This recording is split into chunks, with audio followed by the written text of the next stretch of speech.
left it down here where you can barely hear it. I'm going to turn it down from my end as well. And we'll switch over to this screen. So you can see me and you can see the interview as well. So oddly enough, this isn't a publication that we're used to seeing like stuff about gaming on, right? It comes from express.co.uk. I honestly didn't even know about this publication. Like, maybe it would have crossed my mind if I had seen it, but honestly, it's not that well known around the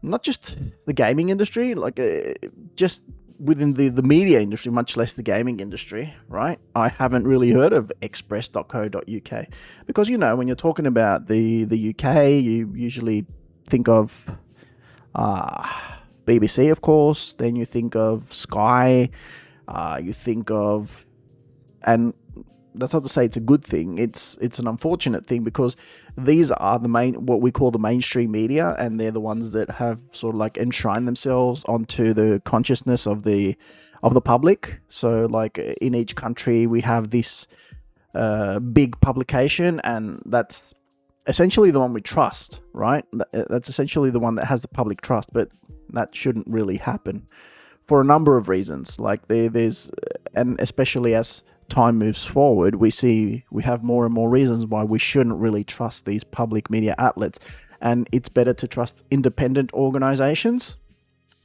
And even those ones, you should be a little bit cautious with who you trust. But anyway, so looking at this, it's an interview that Naoki Hamaguchi gave to express.co.uk. He gave a number of interviews during his time in Berlin, where he was there for to reveal the new raid for Final Fantasy XIV, the collaboration raid between Final Fantasy VII Remake and Final Fantasy XIV, which will be out. It's going to be a crossover for.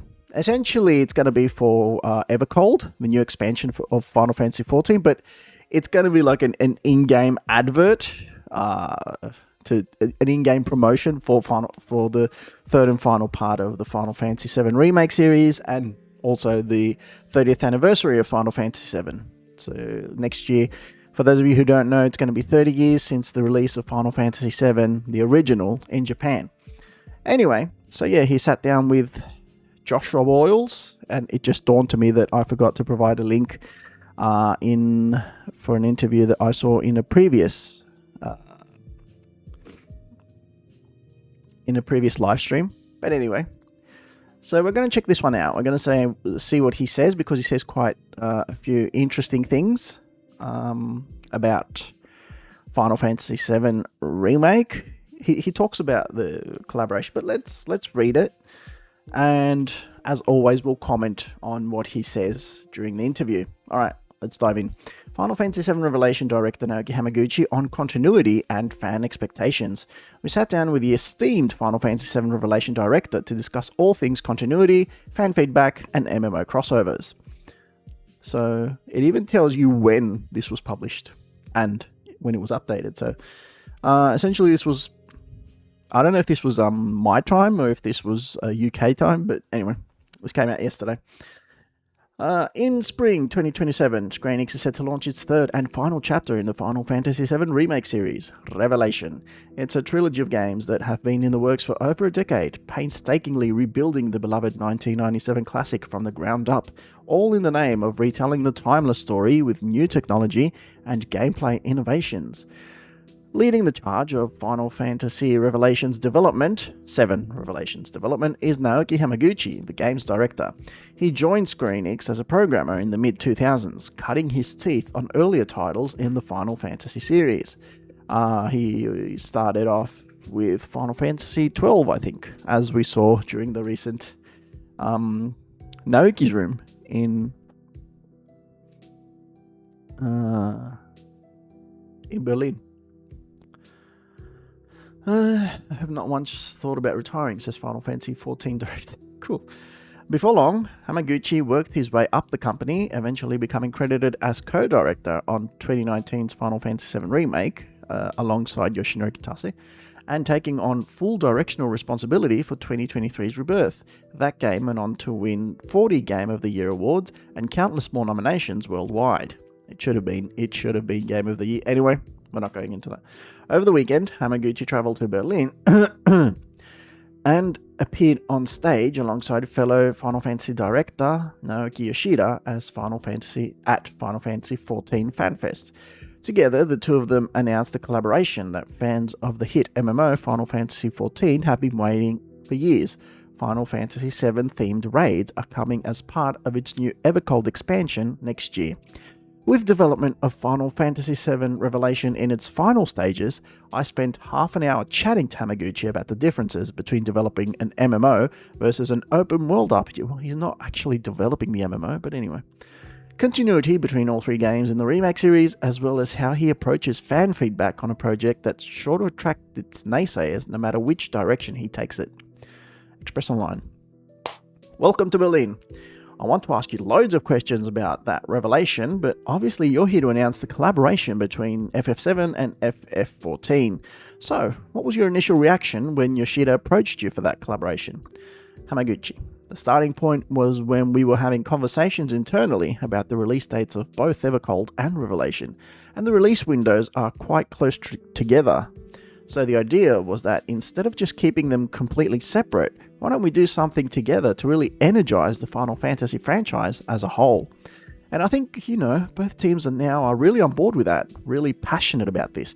So I think it's something that Warriors of Light, Final Fantasy XIV players, are really going to be able to look forward to and enjoy. I imagine the development pipeline for a live service game like Final Fantasy XIV is a lot different to what you're used to on the remake trilogy. What's it been like to have a taste of that side of development for Final Fantasy XIV? Yeah, the development cycle is just completely different, and so it was very noticeable that obviously the way they work with their schedule is very different. You have to have the story set in stone by this date, you have to have the assets available by this date, etc, etc. For us, if we're making a boss, we can say, I think it would be interesting if we could do this, and that's fine. We can just make a unique mechanic that allows us to do that. We have that flexibility. But when you're making an MMO, having exceptions for lots of different things can be really, really tricky to manage. So it's more about trying to use established formats to come up with new and interesting ideas and working within those parameters. So that was really something that we had to be mindful of when we were working on this collaboration. Having said that though, both teams are extremely passionate, extremely motivated, and coming up with lots and lots of ideas. So I do think we're creating quite a lot of work for our development team. Yeah, see? He's saying that the 14 development team, or any MMO development team, really, well, he says it, right? They're really focused on timelines. They're really stuck on timelines and deadlines because you have to have it by that time. Otherwise, it goes back, right? The whole thing goes back. The whole thing gets pushed back. It's not just your work that gets pushed back. It's like everything. Whereas Final Fantasy VII Revelation, it's any single player game. It has a specific development. It has a specific release date, and even if you fail to hit it, you can just push the game back. It's unfortunate, but it happens, Whereas an MMO, if you miss something, it's bad. It's really bad. So I think the development teams of MMOs have sort of trained themselves to not miss deadlines, or sort of to have backups if something fails to happen. But they don't have that flexibility, like he says. You don't have flexibility. You need to come up with an idea and move forward with it, and that's it. So if you want to go back, for example, and if you have a cool idea for a boss mechanic and that's already been done, you're like, nah, you'll have to put that in a different patch. You'll have to use that somewhere else. We can't. We're done with that. It's being pushed forward. Although I imagine that maybe for what do you call it? Not for patches, but for updates, upgrades, expansions, like Evercold, maybe there might be a bit more flexibility. But anyway. Obviously, you're towards the end of the development of Revelation right now, but was there anything you learned from 14 or ideas that you thought maybe you could take and put that into Revelation? Hamaguchi. The essential development work on Revelation had pretty much all been set in stone before this collaboration was decided, so there wasn't anything directly that this collaboration gave us to take back and put into the remake series. But as we were talking about earlier, it was really interesting to have this opportunity to work with a live game, an MMO, and look at that dev cycle. It was really fresh and new for us, and I think there's a lot that we can learn from that.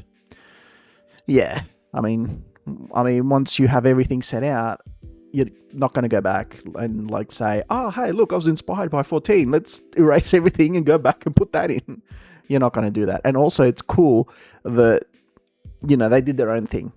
They said that in Revelation we're doing this and this and that, and we're not borrowing ideas from 14 because, players would notice that. Players would immediately pick up on that and they'd be like, you know what, if we wanted to play Final Fantasy 14, we would go and play Final Fantasy 14. Don't put your 14 into my 7,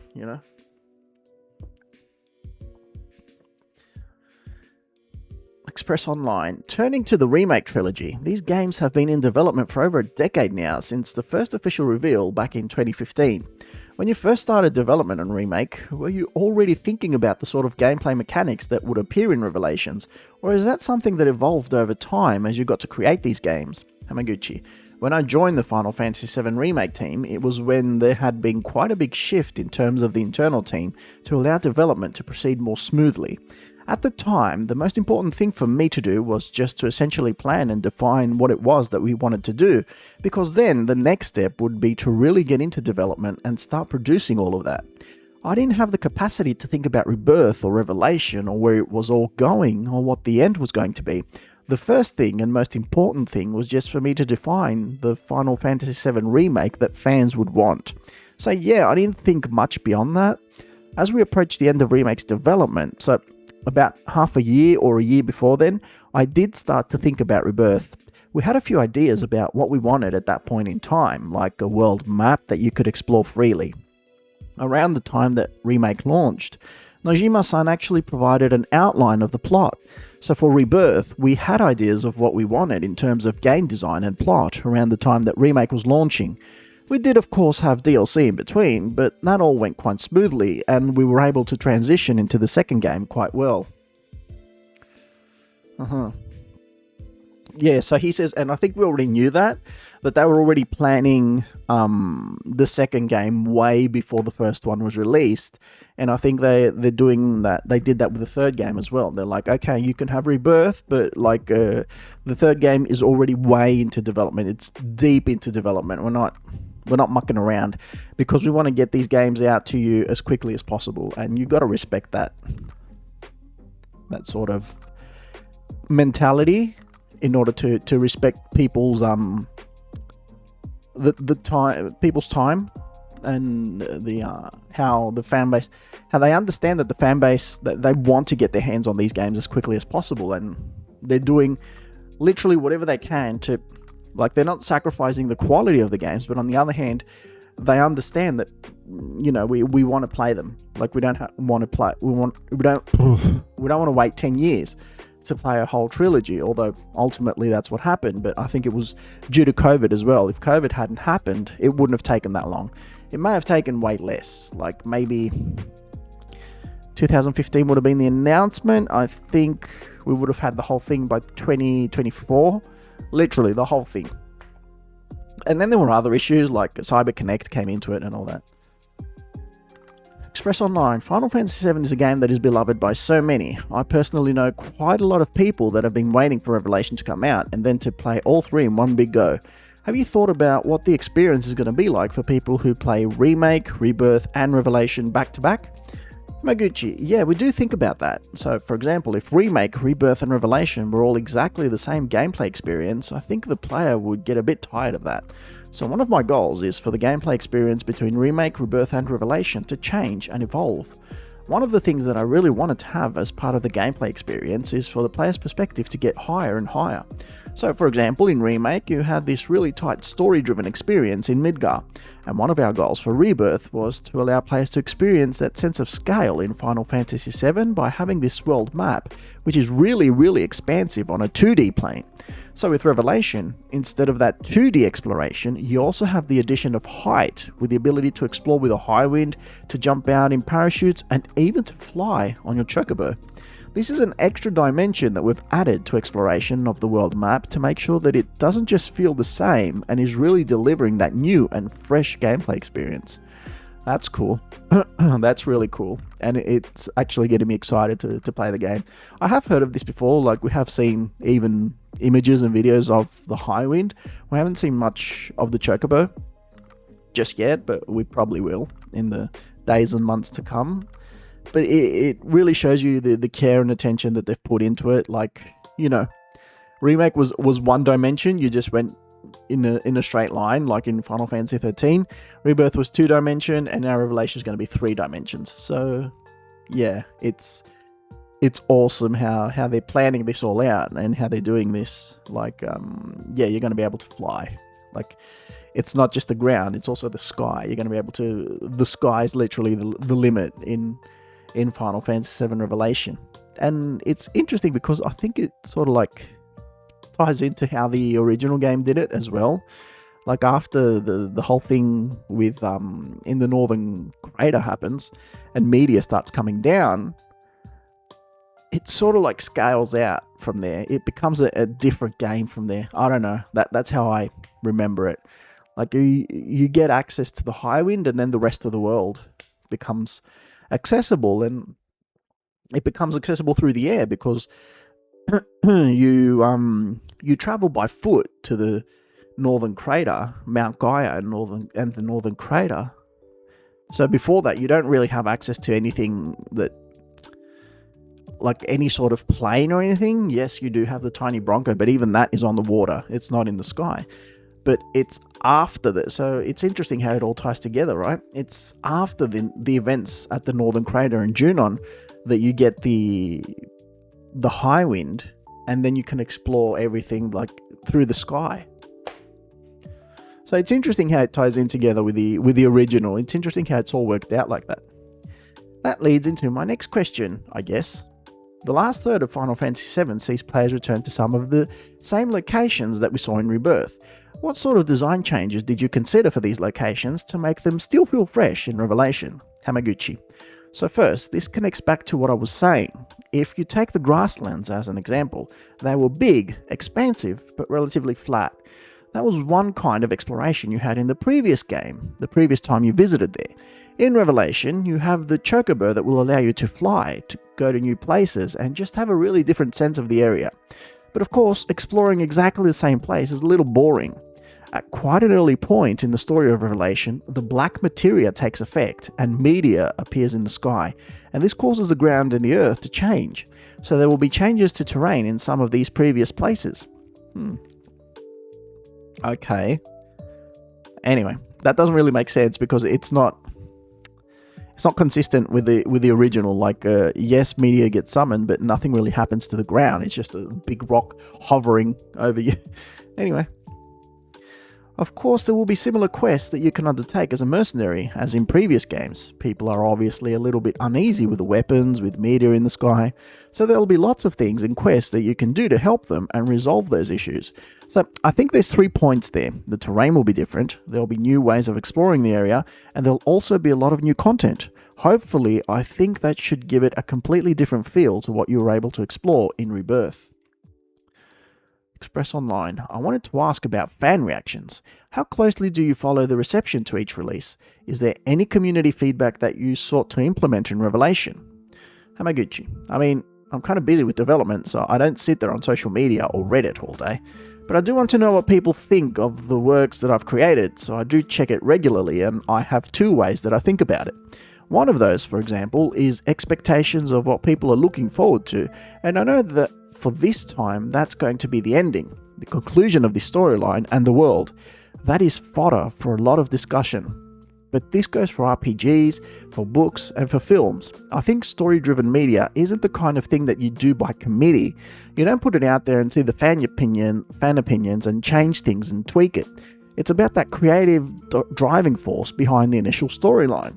So, although I do look at what people are saying about things, particularly when it comes to storyline, I don't make any changes based on, oh, this character seems really popular, I have to treat them better, I have to give them more focus. I don't do that.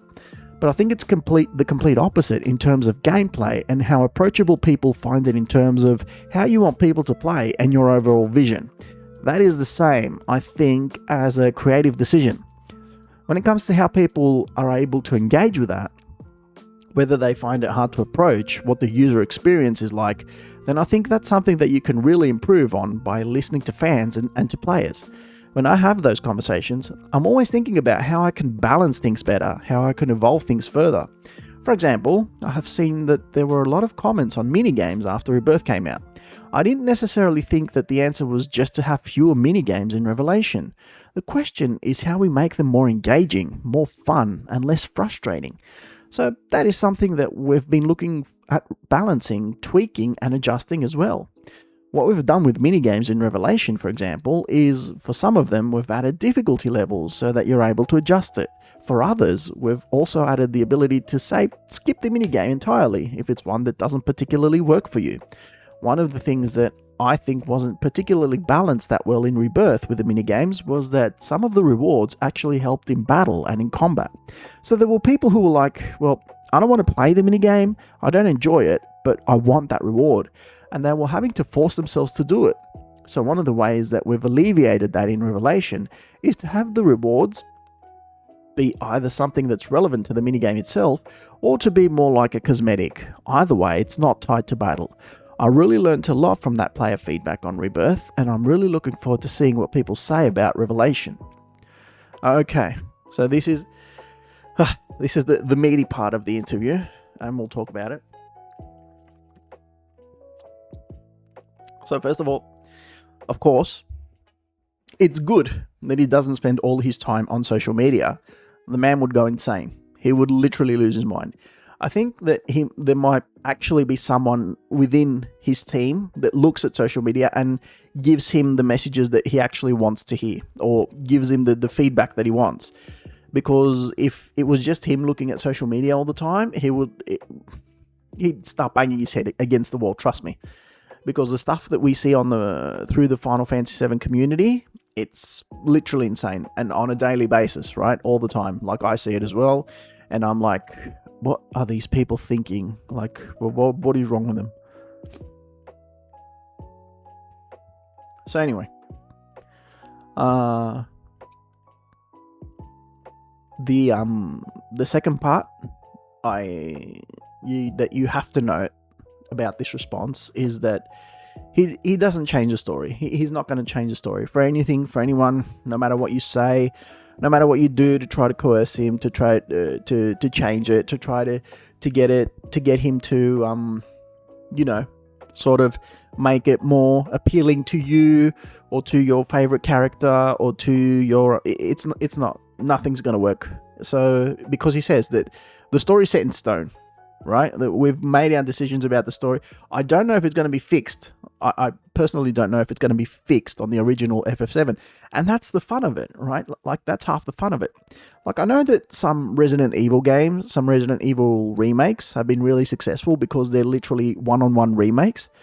But I have to say that this approach on the FF7 remake series is a bit more intriguing because you don't really know. There's that sense of mystery. You don't really know 100% what you're going to get out of it. Like, we could get the same ending that we got in the original game, and that's fine, that's cool. That's actually what I'm expecting. But, like, you could get a different ending. You could get something else entirely, something unexpected, right? So, because from what I've seen from previous interviews from Hamaguchi, he says he's confident in the ending that they've created. And when he says the ending we've created, it means like it's our own original vision for the ending, and we're proud of it. So I'm looking forward to seeing their own creative vision, and I respect their creative vision, right? Like, there are people out there who are like, we don't want this, we hate this, we want it to be exactly as it was, or we want it to be how we want it, right? So there's a million different voices out there, as many as there are stars in the sky. and you can't have everything. You can't please everyone. So I really respect the fact that he's taken his own decision on this. He's made his own choices on this. Square Enix trusts him and the development team to do what they think is right with this license, very important license, and move forward with it. And this will be the definitive ending of the Final Fantasy VII Remake series. And if you like it, you like it. And if you don't, well, then you can just go on social media and scream about it. But this will be the ending. And nothing you can do will change it. Because this is what Hamaguchi has decided. Hamaguchi and his team, of course. It's not just him. He's not a dictator. He's just a director, and they spoke about it, and they chose to go this way, and this is the way they're going. But it's not like he totally excludes fans. I think he listens to fans when it comes to like gameplay stuff. Like, he heard the fact that we didn't like a lot of, not me personally, I was okay with it, but a lot of people didn't like the minigames. Like, they thought there were too many minigames, even though that was consistent with the original. He heard that, he took it into consideration. He didn't change his mind on it. Like, he didn't say that we're cutting out minigames or there's going to be less minigames. He just said that we're going to put the minigames in there, but we're going to put them in an unintrusive way. So, you know, you're going to have the options to play them or not play them. The rewards are going to be irrelevant with battle. They're just going to be cosmetic or, you know, relevant to the minigames themselves, or maybe just skins and stuff. So, yeah. This way, you'll have the choice of playing the minigames. And if you don't want to play them, you know, leave me alone. It's entirely optional. So, yeah, because in Rebirth, in order to get the Platinum Trophy, you had to sit through all of the minigames, and not only that, but you had to play them in hard mode as well. And that made life a bit difficult. Honestly, I respected that decision. I thought it gave the game a great sense of variety, which was what the original FF7 was known for. The variety, right? You got to do a whole bunch of different things. It wasn't just going around fighting monsters or killing beasts or finding materia or breeding chocobos. It was a whole bunch of other stuff as well. But anyway, now you have the option of doing it. If you don't want to do it, you don't do it, and it's all good.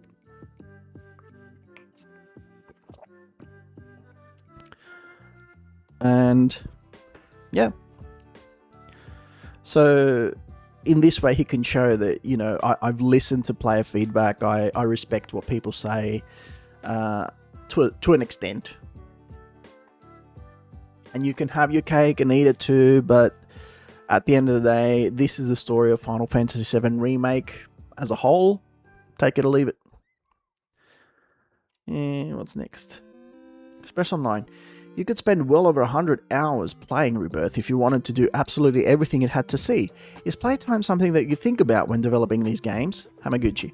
We do keep playtime in mind when we're working on development, but personally, I don't think it's what we should be focusing on above all.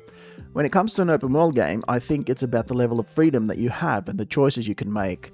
You could break it down and say, well, the main story quest takes 40 hours and the side content takes 60 hours. I think that the players have a choice of whether they engage with that extra 60 hours of content or not.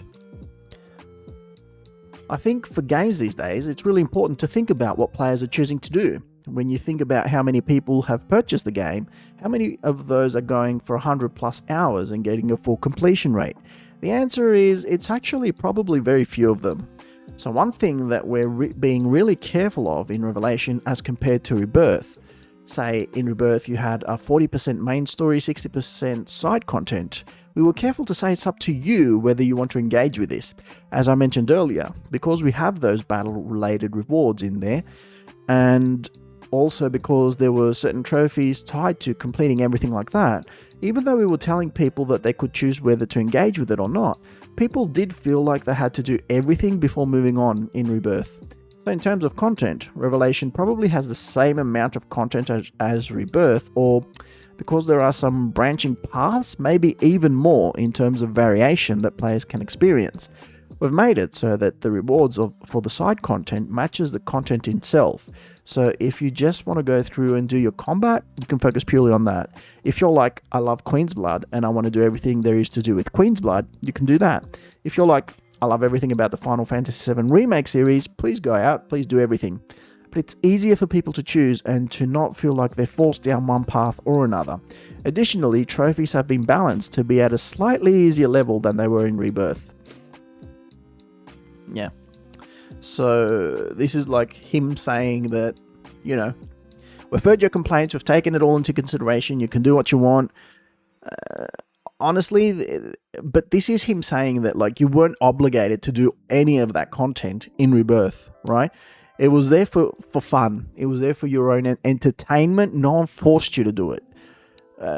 And all these complaints you're coming up with, it's because you wanted the Platinum Trophy, but you didn't want to put in the effort, right? So the Platinum Trophy in Rebirth was ridiculously difficult. Yes, it's supposed to be difficult. You're not supposed to be... no one's going to come up and give you a Platinum Trophy. Like, have you tried getting a Platinum Trophy in a Souls game? In Soulsborne or Lost Souls or whatever that... Dark Souls or whatever that game is called?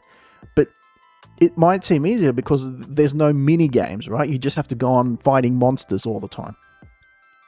Or like in GTA 5, have you tried getting a Platinum Trophy in GTA 5? Like, that has variety in there. That has mini games in there.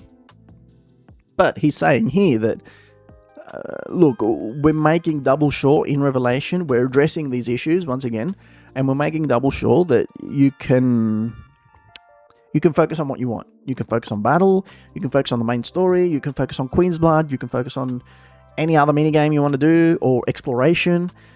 There are those barriers in place where you can do your own thing, right? You can make sure that you're focusing on what you want to do, and the game doesn't punish you for it. So yeah. And I think that it's good that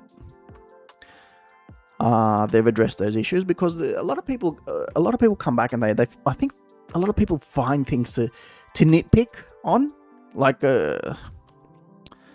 and there are people who even set up entire platforms on hating on the game, and you know who I'm talking about, right? They will nitpick the smallest things to complain about, like, oh look, this minigame was too long, oh look, this minigame wasn't in the OG, oh look, this minigame is terrible. It's like, you can never win. So honestly, I think that this is the best thing that they can do. Address this issue in a way that it doesn't feel minimalist, like it's not taking out fun for other players. Because if you take out those minigames, other players are going to come in and they're going to say, oh, you only listen to the naysayers, right? And we wanted those minigames in. Like, imagine if they took out the snowboarding minigame, right? There'd be a riot. They would come in and they would say... But... literally no one could blame them for taking it out, because they can say, Hamaguchi can say that, like, you criticized us because we had too many minigames. Now we've taken out the minigames and you're still complaining. Like, what do you want from us, right? So it's literally, I think this is the best way of dealing with that situation. It's like putting barriers in place. Like, just imagine you start doing the snowboarding minigame and you get a little sort of like notification on screen. It's like, do you want to skip this game? It's up to you, mate. And you just press no or yes, and you move on with the main story. Like, ultimately, at the end of it, it's just going to be a movie. I don't know. Like I said, you can never win with all players. You can't have everyone being satisfied. You can only try and please as many people as you can. And I think that... honestly, I think that... for Final Fantasy VII Revelation to come out and to be considered a great success by most people in the mainstream gaming space, I think that battle is long lost. I don't think they're going to win that battle, because there's already been so much criticism about Remake, about Rebirth, yada yada yada, about like, oh, they're milking the franchise, oh, they're trying to make as much money as possible, or they're doing this, they're doing that, oh, it's not like the original, they're making too many changes. So... like I said, I feel like they lost that battle like years ago. So now the best that they can do is make a game that at least the original fans will enjoy. I feel like this is just for the original fans at this point. Make it, and maybe, who knows, future generations might enjoy it. But I do like what he said about the story. I do like what he said about the story, that, you know, we're not changing it no matter how much you complain. It is what it is. Take it or leave it. I think a lot of people are going to end up leaving it because they're going to be like, oh, look, we didn't get what we wanted for Aerith, or we didn't get what we wanted for Tifa. We didn't get the sex scene under the high wind, you know. Like, some people are expecting literal porn to come from this video game, but it is what it is. Anyway, let's check out this. There was another interview, of course. As I said, he gave multiple interviews during his time in Berlin at the FanFest. So this one comes from Games Radar. Final Fantasy VII Revelation Director wants some kind of physical edition for the RPG, but he can't promise it as Sony becomes the latest to shift away towards digital. So this is a different topic. This is about the whole physical versus digital conversation that's going on, that was started by Rockstar with Grand Theft Auto 6 and then continued by Sony themselves with the announcement that they're moving towards digital, full digital in 2028. So anyway, let's see what Hamaguchi had to say here. We're still having some internal discussions on what the exact SKU product lineup is going to be for Revelation. Final Fantasy VII Revelation, go away, launches early in 2027, a year ahead of the planned end of physical PlayStation discs. But given the broad, well, a few months I'd say. But given the broader shift the industry is making toward digital games, Grand Theft Auto 6 is certainly the most prominent example, you'd be forgiven for wondering if the final part of the remake trilogy is going to be part of that all-digital future that so many of us are dreading. While Square Enix has not yet made the final decision on whether Final Fantasy VII Revelation will launch... Hang on. I don't like that final sentence in the first paragraph. So many of us are dreading. Why you're a journalist. Don't take a position. Be neutral. As a journalist, you need to be neutral. It doesn't matter how many people are dreading it. There might be some people who are okay with it, right? And I'm coming at you as a person who is also dreading it. You are a journalist. Be neutral. Just give the facts. I don't want to hear about your opinion. I don't care if you as a player or as a gamer are afraid of what's going to happen in the future. I don't care. Don't take up positions. See, this is what's happening all the time. People are using political terminologies. Journalists are using political terminologies in their articles to sway people's opinions. So now this article is trying to sway my opinion towards being anti-Sony, anti-digital, right? Why? What do you have to gain? What do you have to gain? Do you want me to be pro-physical? Why? I'm just saying, this is an example, right? This is an example. Move back. Go back. This is an example of the type of language and terminology that is used by media, and mostly mainstream media out there, to form opinions, to persuade people to force opinions. Why are most of us dreading it? Like, yes, I understand that we are dreading it, but why are you using that sort of terminology? Just say you'd be forgiven for wondering if the final part of the remake trilogy is going to be the part of that all-digital future. End it there. Why do you have to add that final phrase? What does it add? Because the minute you add an opinion into a news story, it stops being a news story and it becomes an article. That's what a lot of these young journos don't understand. You need to give the facts. Even if you're doing an interview, it stops being an interview and it becomes an opinion piece. While Square Enix has not yet made the final decision on whether Final Fantasy VII Revelation will launch on a disc, director Naoki Hamaguchi tells Games Radar Plus that he's actively pushing for it. In an interview at the recent Final Fantasy XIV FanFestival in Berlin, he explains the challenges facing physical media these days. We're still having internal discussions on what the exact SKU product lineup is going to be for Revelation, Hamaguchi explains, so I can't say anything particularly definitive at this point in time. But I am working to make the arrangements to allow us to have some kind of physical edition.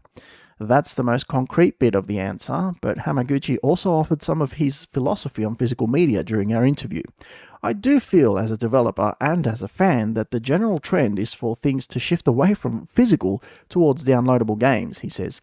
But that's obviously talking about the trend. Sorry. My music stopped. Personally, here at something like FanFest or at community events for games that I've worked on, I really think that people bringing up things, asking for autographs, I think that's lovely. I think it's a wonderful culture, and it would be a shame to lose that.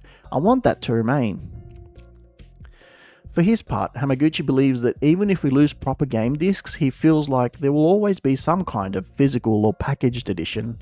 Hamaguchi suggests maybe you'll have a box with a code inside it, or maybe keycards like Nintendo's doing, or a boot disc or something. I feel like there'll always be something, and I hope there will be.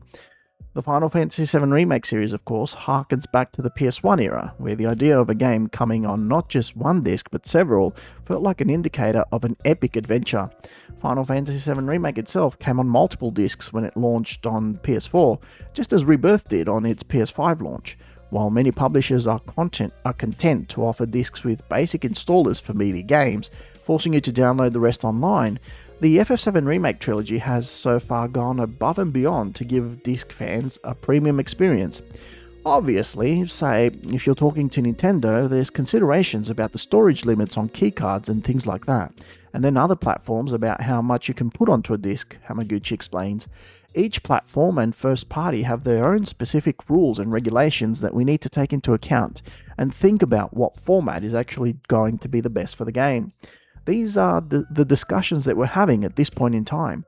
I do hope that we'll be able to come up with something that is as close as possible as to what players and fans are going to want, but you'll have to look forward to future announcements for that. But Hamaguchi knows how fans are going to react if he tells a media outlet like us that he wants to release Revelation in a physical format. If you publish this and then we announce all the products later and there is no physical edition, then they're going to rip me to pieces, he says with a laugh. Yeah.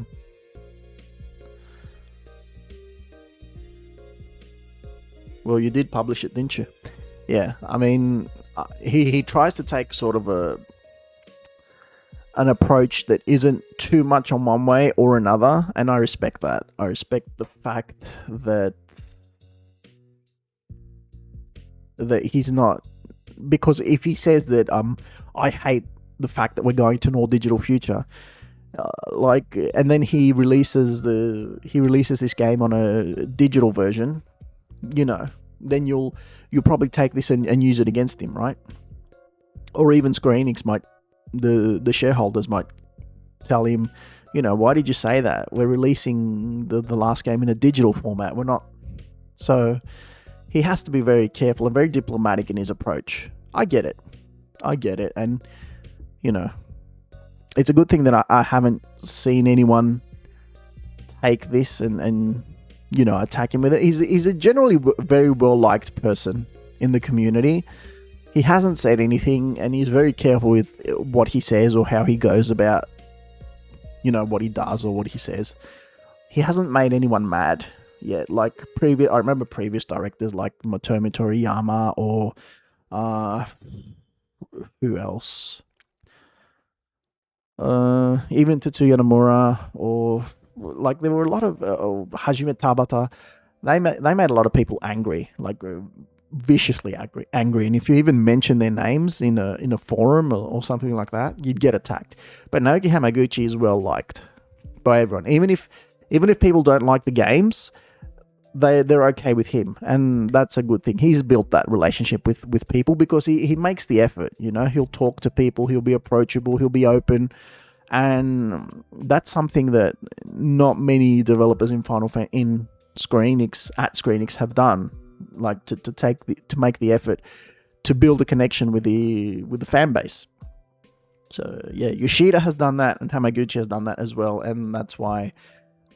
Even if they make mistakes, even if their games aren't the best, people are willing to forgive them because they make the effort to have that relationship with the fan base. And if something doesn't go well, they'll come out, they'll apologize. But you know what? They usually go well for him. He's not like Tabata, who I remember, the development of 15 was a train wreck, and then he had to come out and delay it even further. And geez, I remember that video. He was just a mess. So yeah, I think Hamaguchi is generally well liked, and this response is very diplomatic. Like he says, I like physical media. I like it when people come up to me with games or stuff they want me to sign, and he says I generally believe that there'll always be some type of physical media, even though that's not true. Sony's trying to take all of that away from us and make it all null and void. But yeah, he's trying to take the eggshell approach, where he's tiptoeing around the issue. He does address it. He talks about it, and I really appreciate the fact that he understands. He sees the fan approach, like the fan desire for physical content and physical media, and he's actively trying to make it so that the third and final part of the remake series also has a physical release, and I believe that it will. I believe that he'll get through to them, both Sony and Square Enix. And hopefully we don't have to use codes to play Revelation. Honestly, if they release it in digital format, it'll be very difficult for me to... it'll definitely have a physical release. Collector's editions, digital editions, and all that. But it's just about, is the game going to be on the disc or not? Rebirth took, for the PS5, it was 2 discs. Now it might just be like, you know what, you just get this nice little code here and you put it into you put it into the PS Store. But I don't want that. I want to own all 3 parts of the remake series, and I want to be able to play them whenever I want, literally. So, plus it'll be a very, what's the word I'm looking for? Remake and Rebirth come on disc, but part 3 comes on a code. It'll seem very, very weird. You started it on disc, ended on disc, and then make all the other ones, do them however you want. It's weird. I swear, this all digital future is weird. You're going to be spending $120 to get a piece of paper with a number on it, which give you access to a game for maybe a year or 2, and then once that game goes old, maybe 3 years at most, right? And then once that game goes old, you won't have access to it anymore. It'll be like, sorry, we've taken it off the store. No one's playing it anymore. And you'll be like, but I want to play it. Well, no one cares about you as an individual. We're talking about the masses. Everyone's moved on. They're playing different games now. You should play the different games. And you'll be like, but I want to play that game. No one's playing that game anymore. We took it off. You can't play it. And you're like, but I paid for it. I have the code. No, we don't care about that. We took it off. The license doesn't exist anymore. It's not on the PlayStation Store. And you'll be like, well, that's $100 I'm never going to see again. Anyway, so those were the interviews Hamaguchi gave. That's, the most interesting parts of those interviews. I think the first interesting part was about the story. How he's not willing to change the story no matter what anyone says to him. He does take fan feedback into account, but only when it comes to gameplay things. And the second one about how he does support physical media, and he's doing everything he can to get a full-on physical edition for Final Fantasy VII Revelation. And we'll have to just wait and see how that works out.